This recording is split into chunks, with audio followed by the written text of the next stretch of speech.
ॐ सहना भवतु सहनौ भुनक्तु सह वीर्यं करवावहै तेजस्विनावधीतमस्तु मा विद्विषावहै।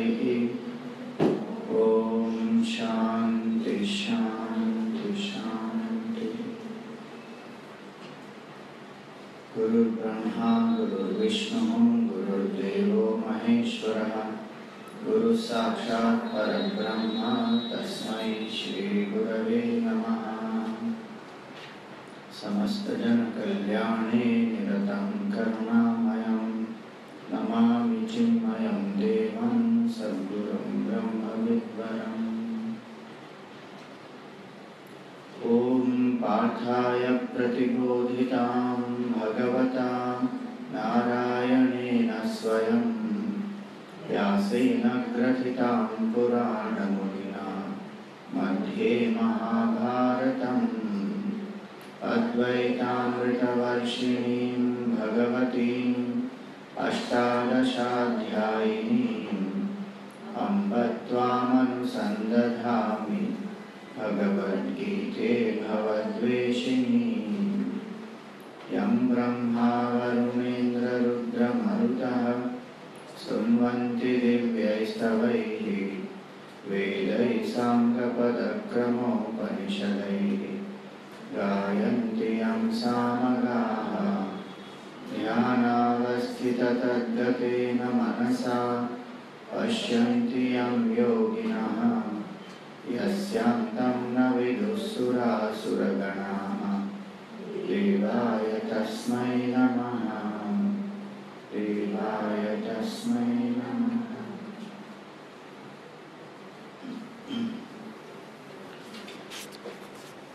So in the fourth chapter we have seen the first 4 verses. The Lord spoke about the knowledge of Karma Yoga in the 3rd chapter and starts the 4th chapter by saying that this knowledge was given by him to Lord Sun, who gave it to Manu, who gave it to Ishwaku, and the whole, symbolizing the whole Guru Parampara, and how by time this knowledge goes through decadence. And in our culture especially, the great masters have been there who have been coming up one after the other to revive the culture whenever it declines. Hence the culture is alive and is being practiced even today.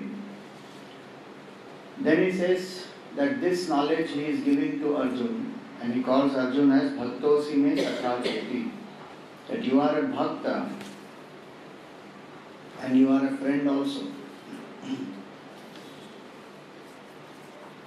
Imagine the Lord telling Arjun that you are my friend. Generally we say to the Lord that Krishna is my friend. The Lord is telling Arjun that you are my friend, O Arjun, and so out of that love I have shared this knowledge with you. So now Arjun asked this question that you say that you gave this knowledge to Sun, Surya Devata. Sun was in the beginning of the creation and you are born now. Aparam bhavato janma, he says, 4th verse. That you are born now, param janma vivasvata. Sun was there much before you. Katham etat vijanyam. How do I know that you gave this knowledge to the Sun? Any logical, rational thinking person will have that question. So that is where now Bhagavan speaks. We saw that in the Gita, Shri Krishna is speaking from 3 different standpoints. Sometimes he speaks as Krishna, the son of Vasudeva and Devaki. Sometimes he speaks from the standpoint of the Ishvara, that is the creator of the universe. And sometimes he speaks from the absolute truth standpoint as Sat Chit Anand, where there is no creation also, where there is only one absolute reality. So these are 3 different standpoints, and of course there is one more where he speaks to Arjun as his teacher, as a guru. So these are 4 different standpoints in the Gita where Shri Krishna he may change his standpoint. So now when he says that I gave this knowledge to Sun, Obviously does not mean that Krishna gave this knowledge to Son, because that form was much, much later. Sun was right there in the beginning of the creation. Hence, Bhagavan says, from the Ishwar standpoint, from the Creator standpoint, now he answers the fifth shloka. Shri Bhagavan Vacha Bahuni me vyatitani Janmani tava charjuna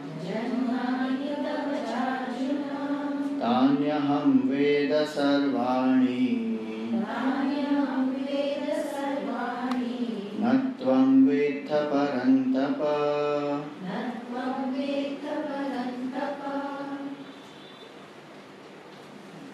So the birth date of Krishna and Arjuna are given in this.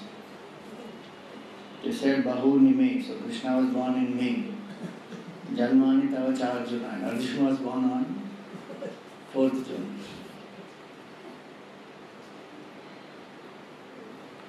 It is not like that, it is joking. Don't actually go back thinking that Arjuna was born on 4th June. I found out it is written in the Gita. Arjuna means Cha Arjuna, Sandhi becomes Charjuna. It is not. It says Bahu Nime Vyasitani. That Arjuna, many lives have gone by, both for you and me. Janmani Tava Charjuna, me and Tava, for me and for you. We have taken many forms earlier also. Tanyaham Veda Sarvani. I know all these forms. Not only what Krishna has taken, also what Arjuna has taken, and also all the jivas who have taken.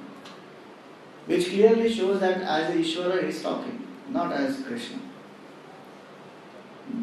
So he says here, Tanyaham Veda Sarvani. I know all these, Natvam Veda Parantapa, but you don't know all these. That's why you think that I am only this form of Krishna. And hence that question that how did you give this knowledge to Son? So now in this, from this shloka onwards, there is a very important concept which is there in this 4th chapter, which is one of the important aspects of Sanatana Dharma itself. So two concepts here. One is Punarjanma, reincarnation, and other is Avatarvad or incarnation. So Avatarvad means the incarnation of the Lord, and Punarjanma is the rebirth of the Jiva, of the individual.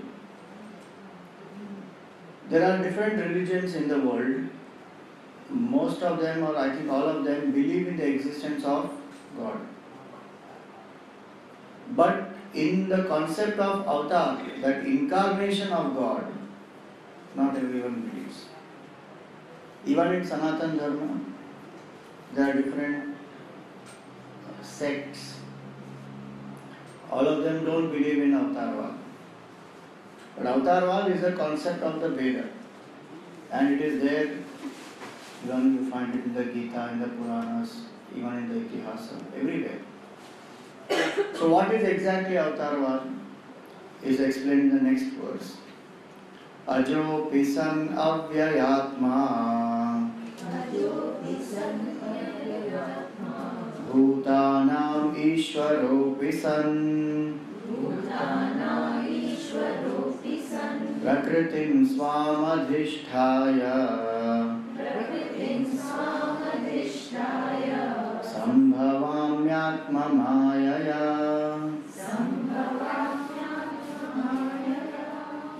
So the Lord says here, Ajo Pisan, though I am unborn. Now that word Aja indicates the absolute truth, what we just spoke about. Krishna from the standpoint of the absolute truth. Absolute truth is that which is not conditioned by time, space, object. That is called infinite. You just think about it. If we have to define what is infinite, how will we define what is infinite? In the Vedic times, we knew what is the definition of infinity. If we say infinite is that which has no beginning and no end, space-wise, Does space have a beginning and an end? No. So can we say space is infinite? Yes or no? It's not a so tough a question. You just said space has no beginning and no end, so space is infinite. But something is defined as infinite not only space-wise. Because even if it is infinite, it is constantly changing. So it is not changeless. Plus, it is not there in this space that we see. Is there only when we are awake. In the dream state, is this space available? Not at all. So if something gets negated, then that is not infinite. So for infinity, three criteria are given. Something which is beginningless and endless, that is space-wise that which is infinite. There is nothing, it is present everywhere, all pervasive. That is infinite. Time-wise, it is present always and it is changeless. That is infinite. And object-wise, it has no limitation. So a mic is limited by a phone, is limited by a book, is limited by a watch. Each object limits the other. The properties of each object are different. But what is that which is the same in all the objects? That is infinite. And that is existence, consciousness. Object may or may not have capacity to express consciousness, but it has. If that mind is introduced, it will express consciousness. So that which is existence, consciousness and bliss is the same in all the objects. So infinity is by these three. Desha, Kala, Vastu, Aparichinna. That is the definition of infinity in Vedanta. That which is not limited by space, by time and by objects. That which is not limited by space and by time and by object, can it ever be born? It cannot be created. Because it cannot go through any change. Hence we say that the absolute truth is unborn. And that which is unborn is undying, is immortal.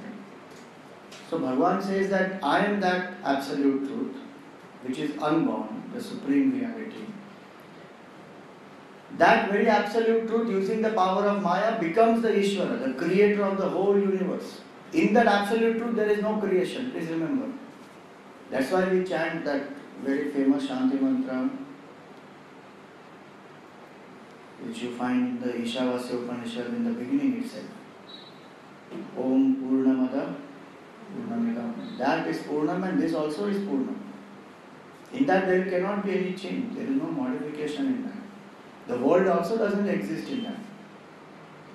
So that which is infinite doesn't go through any change. There is no world, there is no duality, nothing. That absolute truth is Sat Chit Anand. But we are seeing the world. Then how did this world come?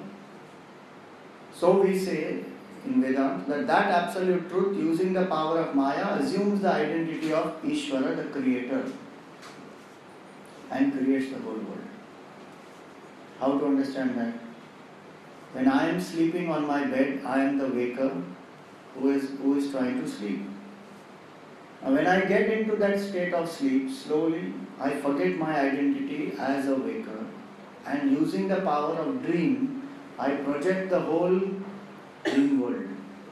So that waker is still the same, is not doing anything. But that waker, using the power of dreaming, has become what we call as a dreamer. And that dreamer is now projecting the whole dream world. Even when the dreamer is projecting the whole dream world, can we say that the waker is doing nothing? Yes or no? Waker is still lying on the bed only. In the same way, even when this whole world is created, it's an appearance only. The absolute reality remains as it is. Nothing has happened to it.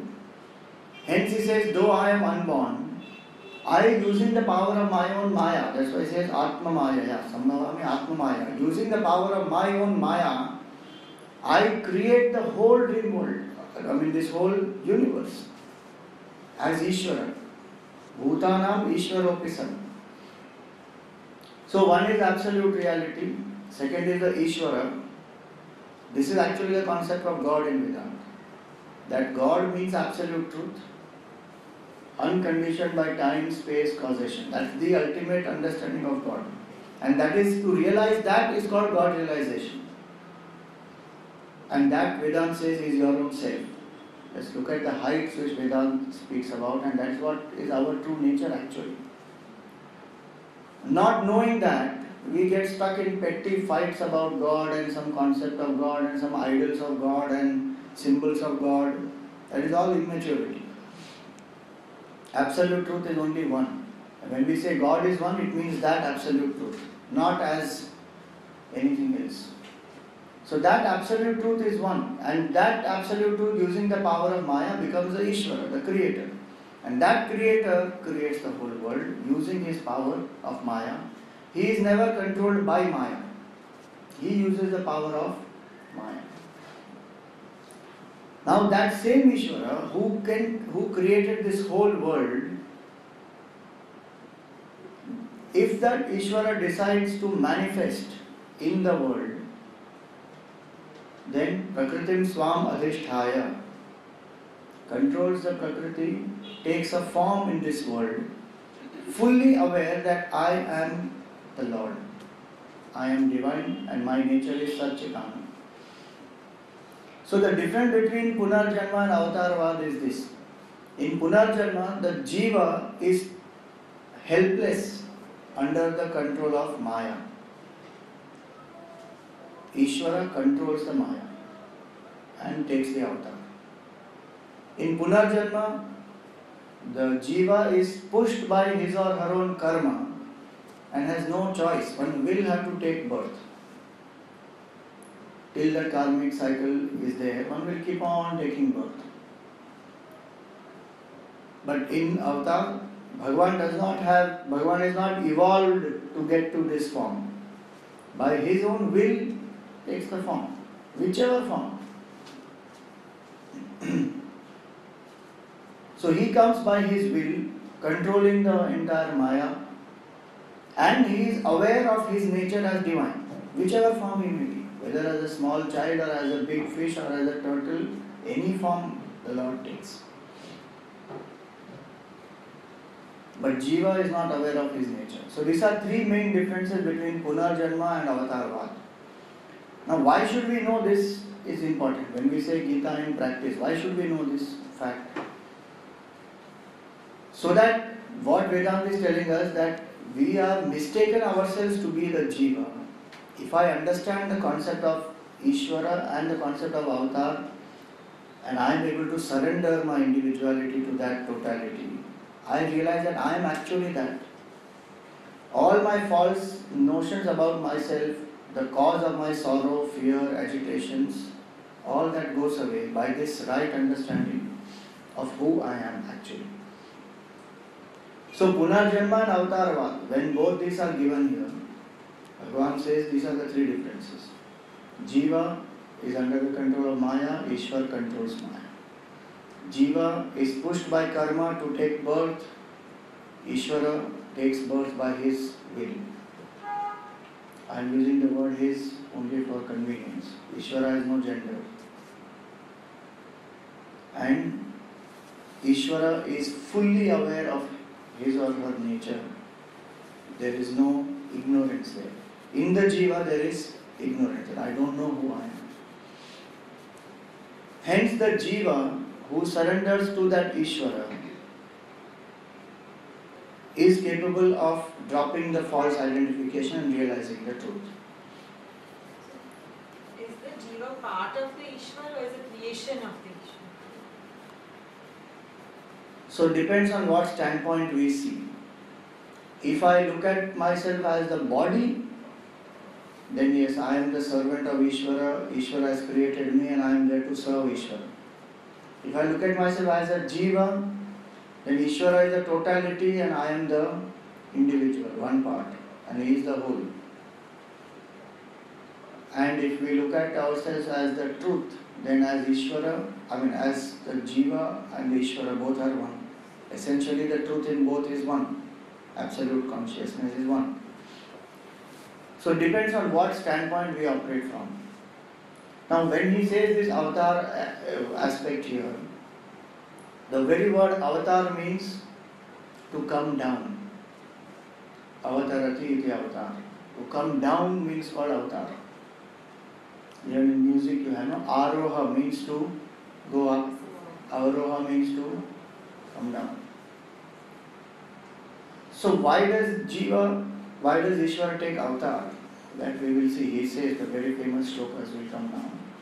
But this concept of avatar, why is it so important? Because not many will believe in this concept of avatar. Let us remember that that which is infinite has no limitation. It can do anything. It may choose to take avatar or may not choose to take avatar. That is his or her own will. Its own will, let us say. The Lord's will it is. But to say that it cannot take an avatar is wrong. How can the infinity not take avatar? If the infinite is the cause of the whole universe, it can't take one form and come. Logically also it is absurd to say that God never takes a form and doesn't come as avatar. Why it can't come as avatar? Definitely one can come as avatar. There was a famous story of Akbar and Birbal, where Akbar said that no, God doesn't take avatar. In our culture, God will never take avatar, he can only send messengers. Birbal said, no, in our culture, God takes avatar. He said, our God, why does he even have to take avatar? He is a weak God. He takes avatar. Our God never comes down. He remains there. I said, okay. So one day, Akbar was standing in his palace. In the balcony he was standing and he was watching. And there is a boat and the son of Akbar is sitting in that boat. And they are going there. From far Akbar is looking, okay, my son is there. And very soon there is some turbulence which happens in the lake. And this boat shakes.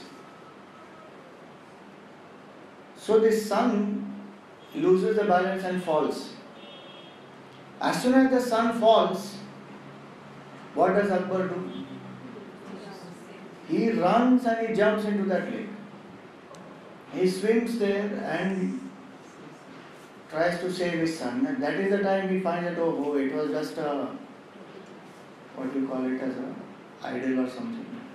It was not actually his son. So when he came out, Birbal asked him, why did you jump? He said, my son was drowning, I thought my son was drowning, so I jumped. He said, if you as a father don't wait and don't give command that, somebody go save him, will you send a messenger? You yourself jumped now when you saw your son drowning there. That mighty Lord, the Father of the whole creation, if the dharma is declining and the children of that Lord are going through sorrow and suffering, why will he not take avatar? So in our culture, this avatar is a very important aspect. And there are different types of avatars, let us remember. It is not only 10 avatars. Dash avatar are popular. But Bhagavan has taken many avatars. So there are different types of avatars. One is called as the Nitya avatar. The Nitya avatar is all the great realized masters. They are there in this world. So it is not that in our culture there is no concept of a prophet or a saint. It is there. But the Lord also manifests. So Nitya avatar is all the realized people who have experienced that divinity, who have experienced that oneness with the Lord. Why they are called Nitya avatar? They are always there in the world. Sometimes they are known, sometimes they are unknown. But they are there. So they are Nitya avatar of the Lord. They are the jivas who have evolved themselves to realize that oneness. That's the difference between the saint and the avatar of the Lord. Saint is a jiva who has realized by effort, by evolution. Avatar is not a product of evolution. Avatar is straight away manifesting out of his way. And the body of the avatar and the body of everybody else also is different. That is a technicality. I won't go into the depth of it. But the body of the avatar is full of consciousness. Chidanandamaya Deha Tumari, it is said. It is not an ordinary body like us. Our body is made up of 5 elements and it will decay. The body of the Lord is not made up of 5 elements. So anyway, so that is one aspect, that avatar, when it happens, one is the Nitya avatar. Second is called as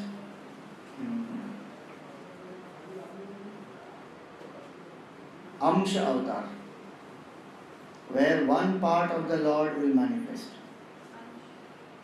Amsha means a part. One Amsha of the Lord manifests in this world. So like Hanumanji is an Amsha of Shivji. There is Amsha avatar. Hanumanji is not a jiva who has evolved to become Hanuman. It is one part, Amsha of Shivji. Then there is Leela avatar. Leela avatar means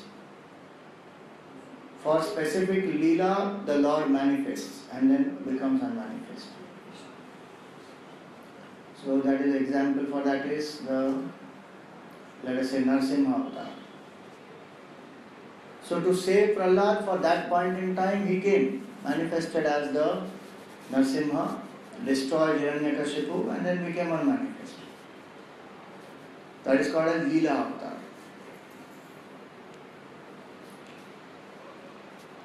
Then there is Purna avatar, where the Lord manifests in his full glory. So the avatar of Shri Krishna is called as Purna avatar. Not that Ram avatar was Apurna. Please remember, in every avatar, the Lord who is Purna Swarupa is Purna only. But in Krishna avatar, he manifested all his Leela, all his glory. It is said that he has 16 kalas. The Lord has Shodasha kala. Shodasha kala Purusha is described even in the Prashnopanishad. So he manifested all his glories in the Krishna avatar. In Ram avatar, he manifested a few, 12 of them he manifested. So then, that is called as the Purna avatar, where the Lord manifests and exhibits all his glories. And the last one is called as the Adhyatma avatar, where the Lord takes avatar in the hearts of the devotees. Those who sincerely seek him, he blesses them with the darshan. Sagun Sakar also, and inside as Nirgun Nirakar also. So the beauty of Avatarvad is this, that those devotees who are seeking the Lord, they will have the darshan of the Lord. Just imagine if you are seeking the Lord and you cannot have the darshan of the Lord because the Lord doesn't manifest only. How will we have any motivation to seek that Lord? Bhagavan manifests. So Avatarvad has a lot of importance in our culture. Now if somebody says, how do we know that Krishna avatar was real? So that stupid skepticism has been introduced into our head by this British people. Macaulay, Max Muller, all of them.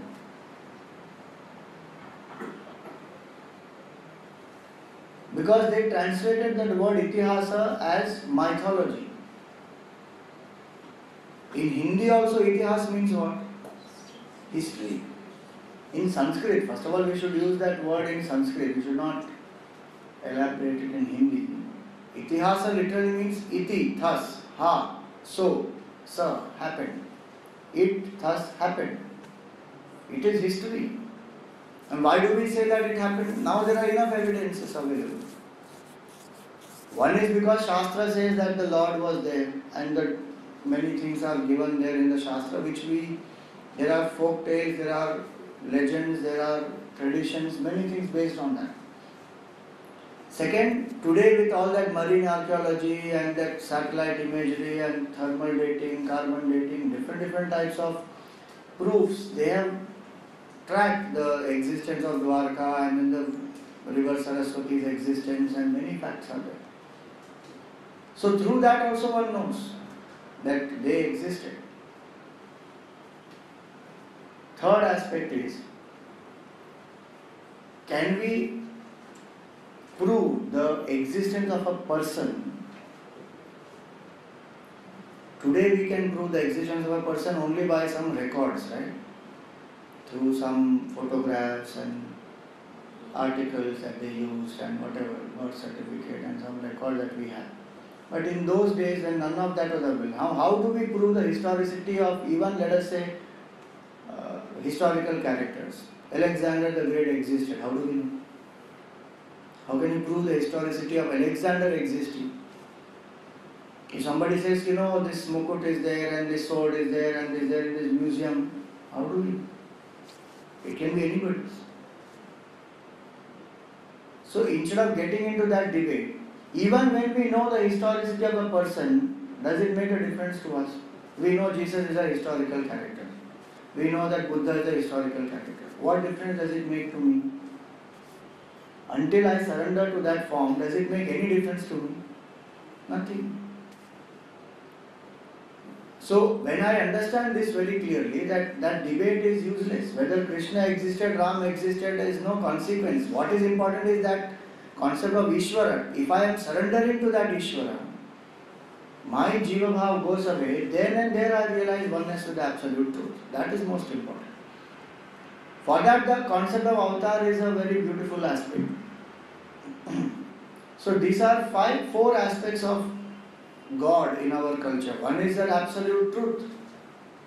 Second is the concept of Ishvara, that Ishvara is. Third, that very Ishvara takes avatar from time to time.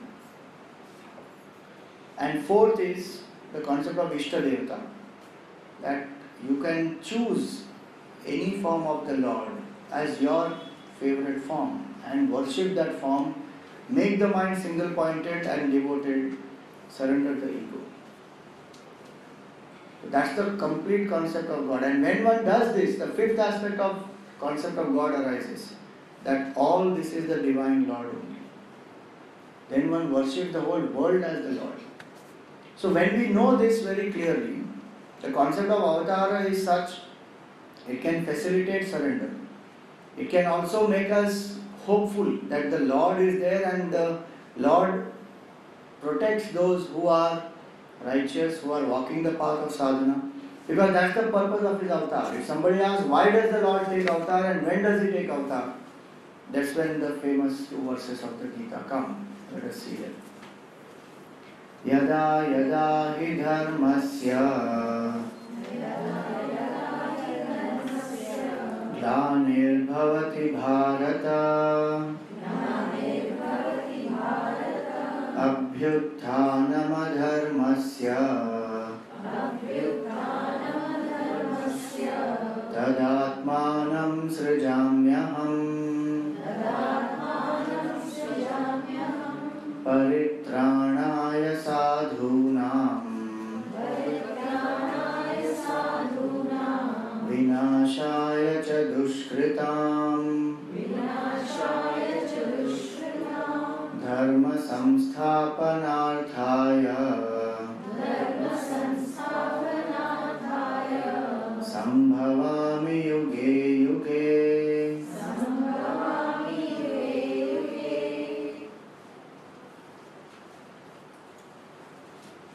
So before we get into this verse, one important aspect is, see, when the avatar manifests,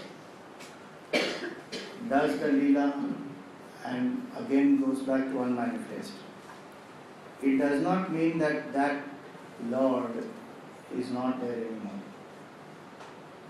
For the Jiva also that doesn't apply. Even the Jiva comes from formless to form and goes back to formless, again takes a form. Body may be dropped here, but the Jiva doesn't get destroyed. Jiva continues. Same way in avatar also. the Lord who is Ishvara manifests as the form. So let's say as Krishna or Rama or whatever, Durga, Devi, any of these avatars. And when that form disappears, it is not that there is Krishna is no more there. Because many people think like that. That he was there in that Dwapar Yuga, Treta Yuga, Ram, Krishna.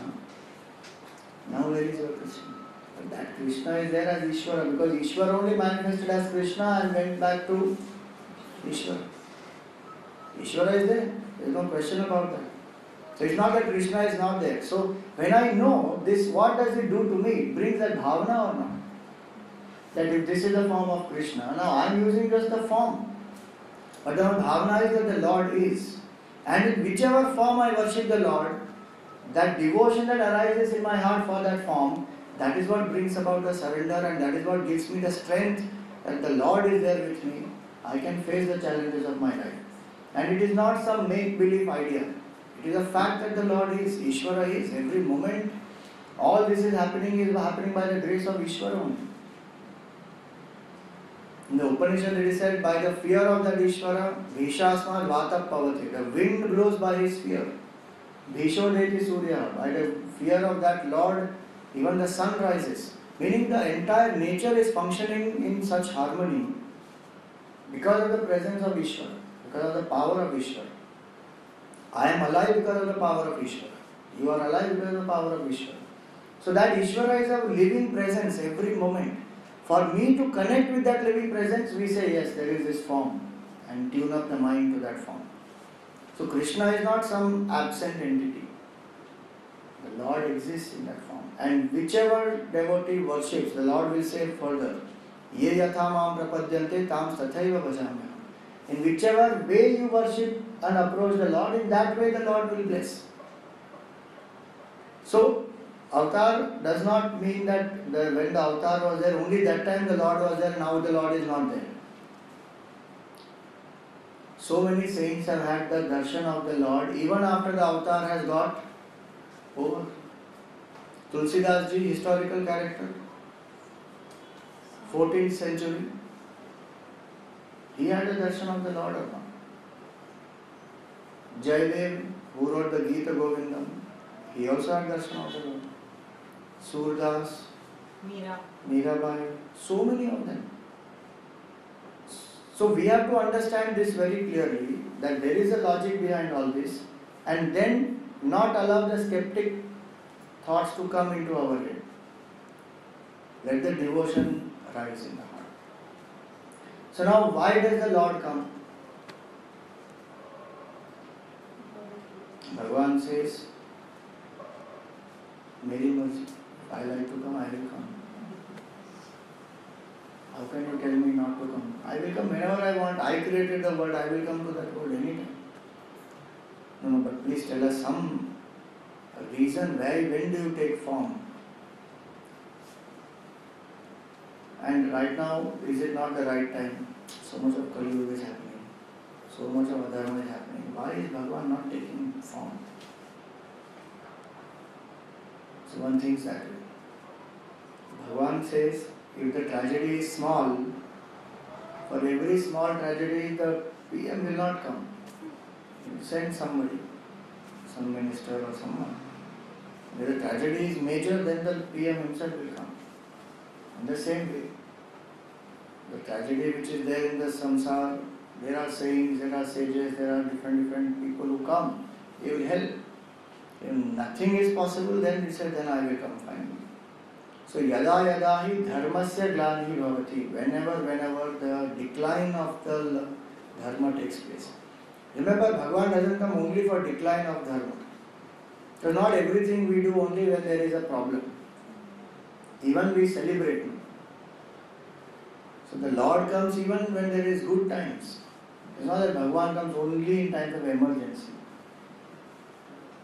Lots of saints and sages, they got the darshan of the Lord. Bhagavan manifested. And they were so thrilled. That's another beauty of Sagun Sakar.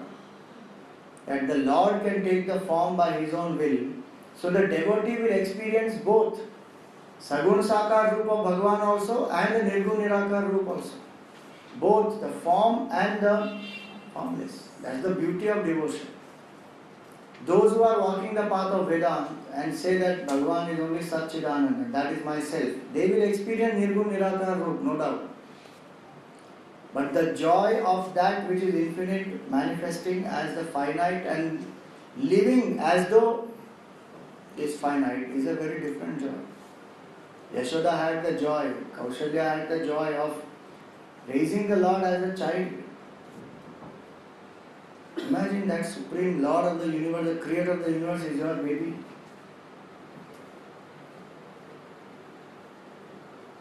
That's another reason why Bhagavan is waiting to take birth. Who will become my parents in today's age? He doesn't know. There should be such worthy parents who can give birth to Bhagavan. Dasharath and Kaushalya had done so much of tapas in their earlier life that they got the boon that Bhagavan will manifest through them. Again, Vasudeva and Devaki also did so much of tapas. So who will be the parents of Bhagavan? There are various reasons why Bhagavan is waiting. The right time will happen, then I will manifest.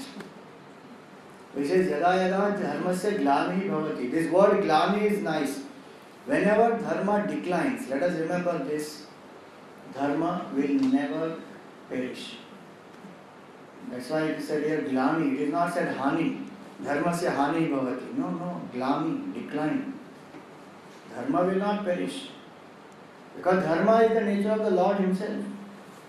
And the Lord is imperishable. So the Lord will never become non-existent. Dharma will never perish. So one should have that Shraddha in Dharma at all times. Even if there is so much of adharma everywhere, one's Shraddha in Dharma should never reduce. Because that is what keeps us inspired, positive, and we walk the path of Dharma. The more we allow adharma to overpower our mind, the more adharmic will be our life. More negative, pessimistic, then we say, what is the use of following dharma? Our shraddha in the dharma will go away. And we also become adharmic.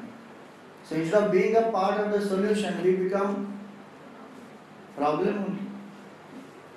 Hence, one has to hold on to that. That glani, dharma may decline. We may see the decline of dharma happening, but the Lord says, whenever that happens, glani bhavati bharata, abhyutthanam adharmasya, to destroy that adharmic forces. Tadatmanam srijamyaham. At such times I will take a form. This is a promise of the Lord. There are various promises that the Lord gives in the Gita. They are assurances, promises of the Lord, which the Lord keeps up. So He says, whenever there is a decline of dharma, I will take birth. And remember, the birth is not outside. One of the avatar, what we said is Adhyatma avatar.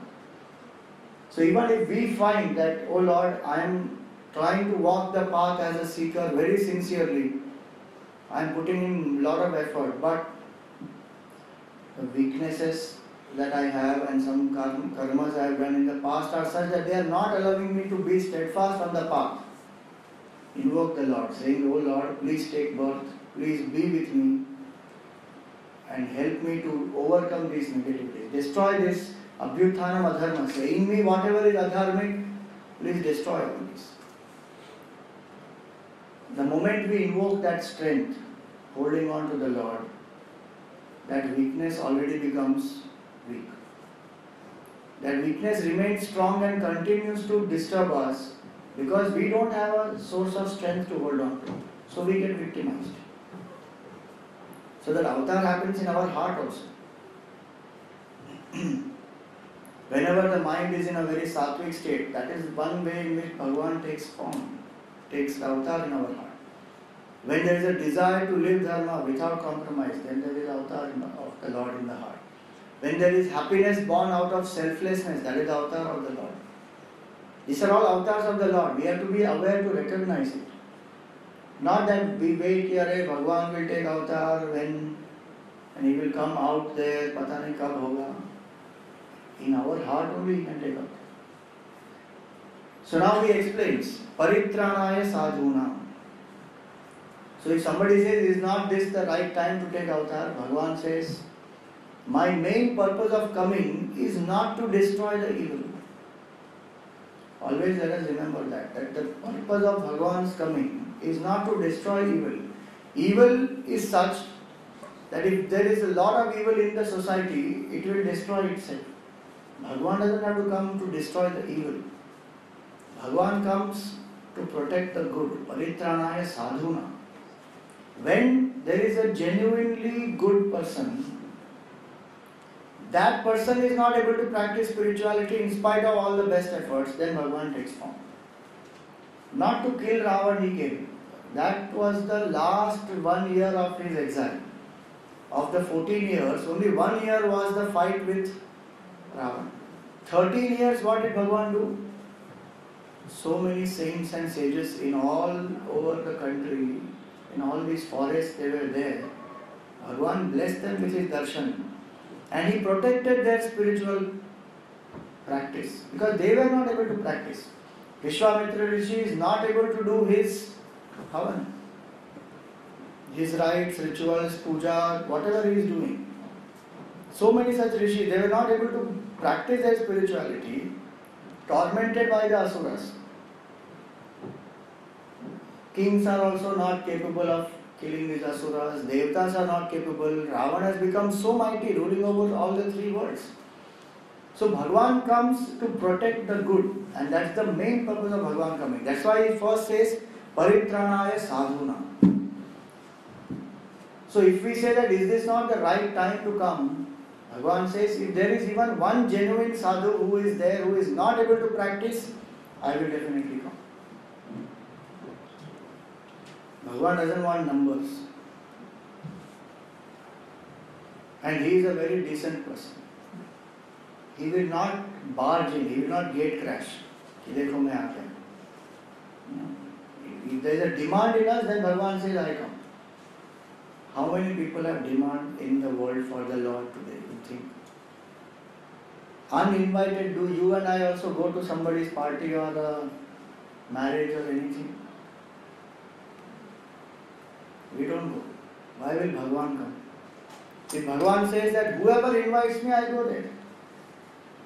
And that way there are devotees who are inviting the Lord, Bhagavan manifests in their life. But at the totality level, is there a demand for the Lord? The demand is not so strong. Now who is a sadhu? You know the word sadhu, generally people think sadhu means somebody who is a sannyasi or renunciate, who has left everything, gone to the forest, sadhu. But literally the word sadhu means good.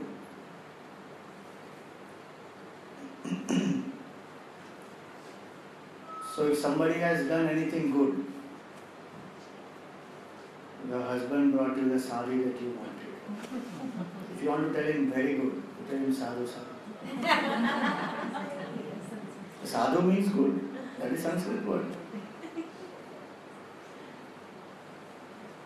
Then you tell him what that means.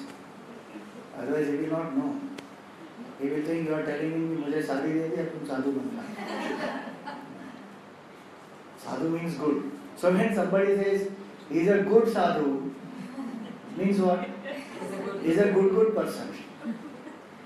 He is a bad sadhu means he is a bad good person. How can sadhu be bad? Sadhu itself means good person.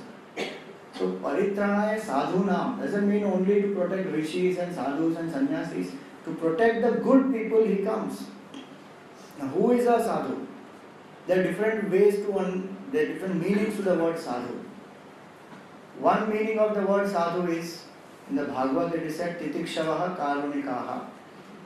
Those who are tolerant towards their own weaknesses, they don't condemn themselves, and who are very compassionate towards other people, they are called sadhu, good people.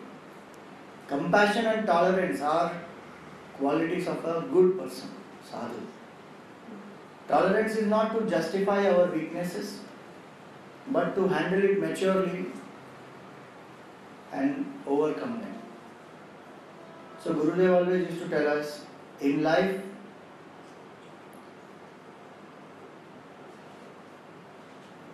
use your heart when you relate with others and use your head when you relate with yourself. We generally do the reverse. We use our heart for ourselves.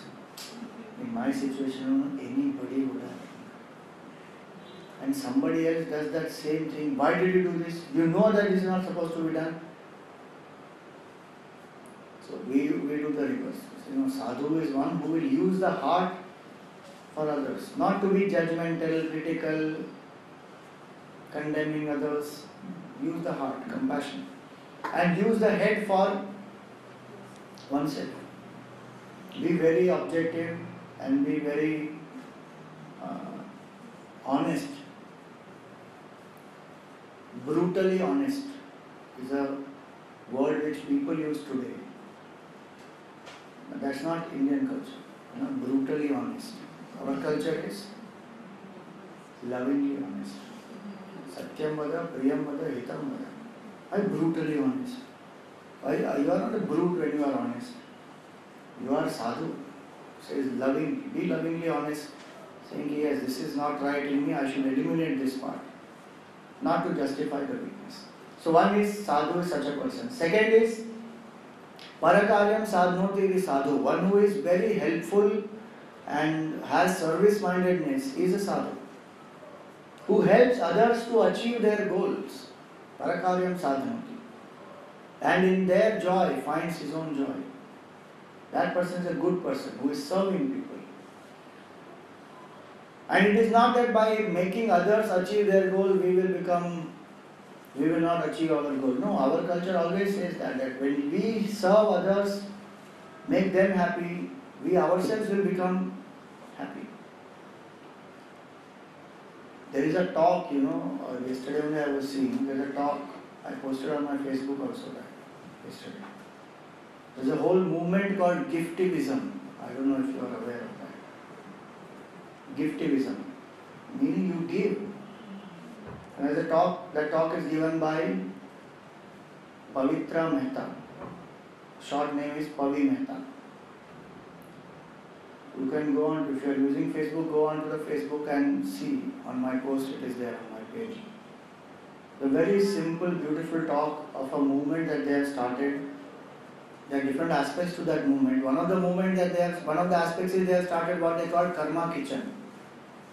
That Karma Kitchen is such that they started in one place. Now they have 4 places in the world, Karma Kitchen. What is Karma Kitchen? Anybody goes there, they can eat there, they don't have to pay anything.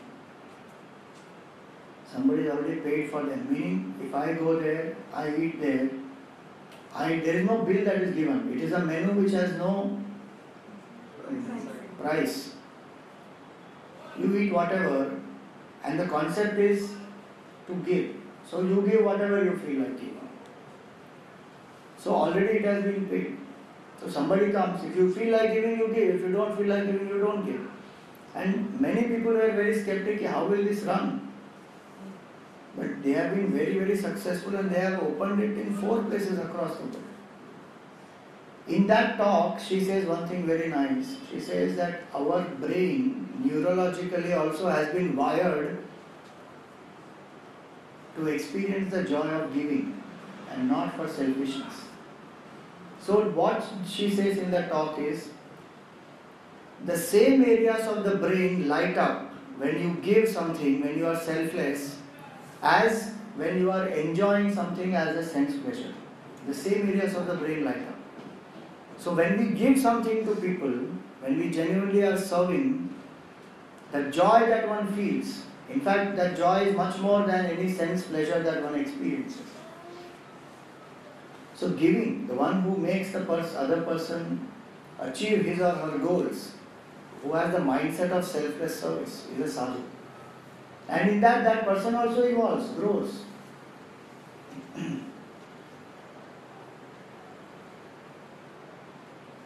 Third meaning of sadhu is who will not compromise from dharma.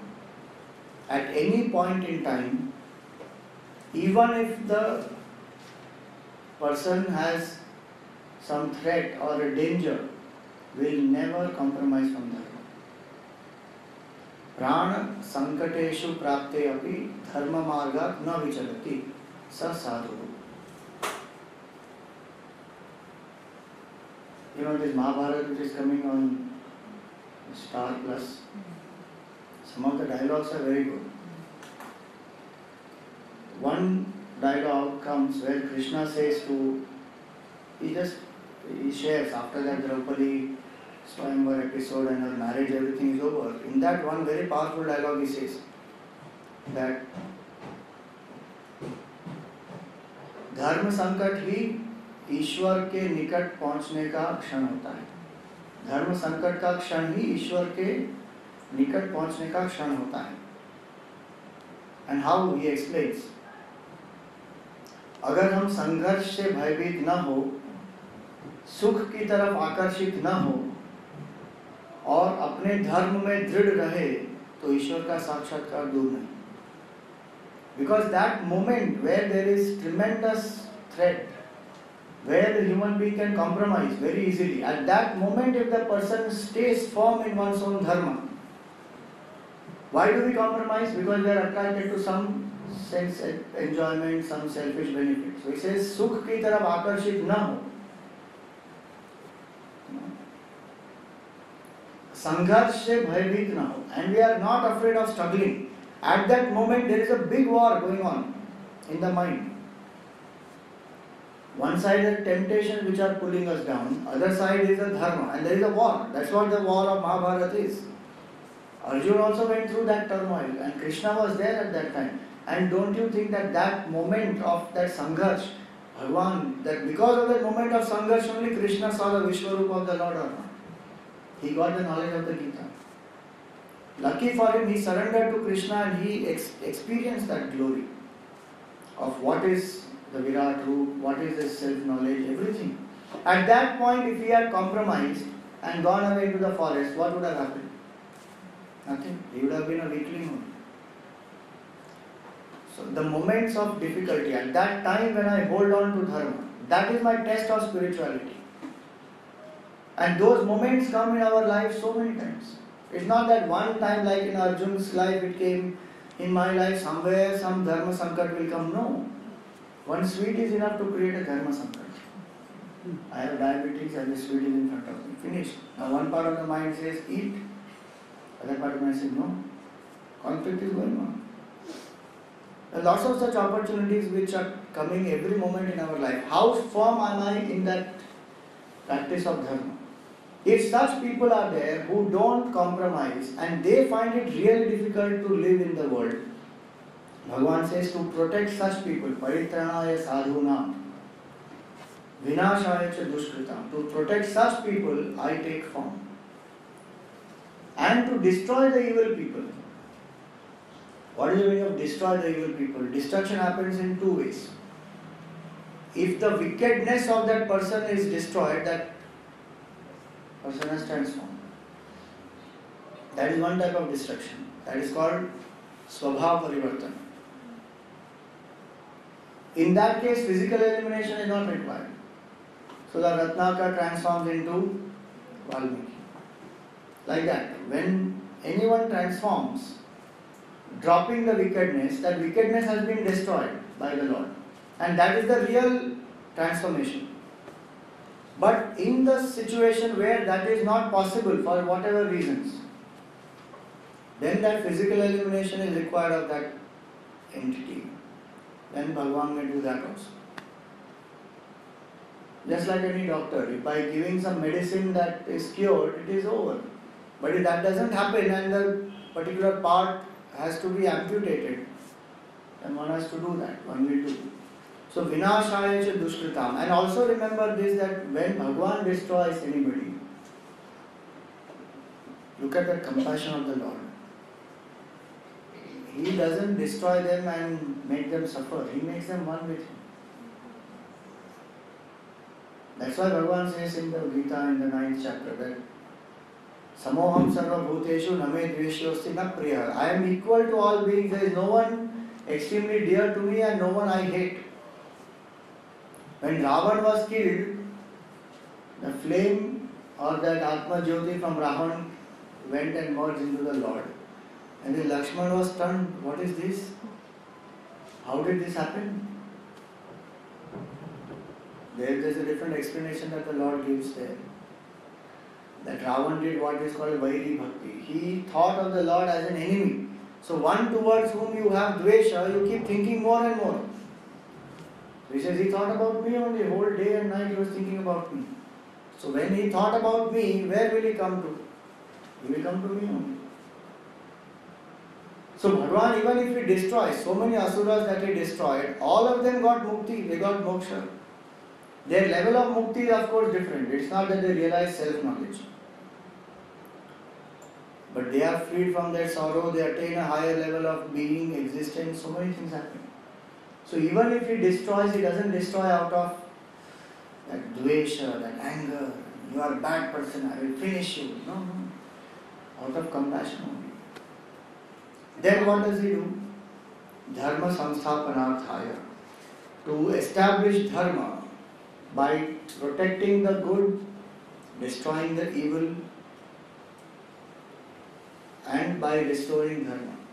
Three things that Bhagavan does when he takes avatar. Sambhavami yuge. For doing these three, he says, in every yuga I will keep taking birth. This is a promise of the Lord. So what is dharma and what is dharma samsthapana, that we will do tomorrow. So that's a very nice topic on itself. What is dharma and dharma samsthapana means what? You think and come. Does it mean starting new religions? Does it mean to convert people to one's own religion? What is dharma samsthapana? We'll see tomorrow. You had a question?